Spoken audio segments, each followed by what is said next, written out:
कोकणच्या मातीतून थेट साताऱ्याच्या डोंगरात आम्ही मित्रमंडळी गेलो होतो श्री उत्तेश्वर महादेवाच्या यात्रेला। प्रवासाचा थकवा होताच, पण मनात दर्शनाची ओढ त्याहून जास्त होती। साताऱ्यात पाऊल ठेवताच वेगळाच उत्साह जाणवला।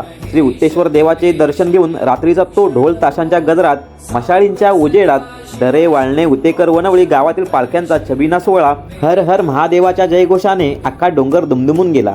रात्रभर चालणारे सांस्कृतिक कार्यक्रम देखील अनुभवले।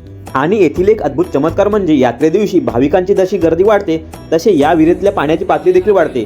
दुसऱ्या दिवशी सकाळी देवाला हळद लागली, अक्षता पडल्या आणि त्या देवविवाहाच्या सोहळ्याने डोळ्याचे पारणे फिटले। उपमुख्यमंत्री एकनाथ शिंदे यात्रेला न चुकता दरवर्षी येतात आणि हो, यात्रेतला तो महाप्रसाद, चुलीवर बनवलेलं ते जेवण, असं सुख हॉटेलच्या जेवणात कधीच मिळत नाही। या जिल्ह्यातून व कोकणातून असंख्य भाविक दर्शनासाठी उत्तेश्वरला येतात।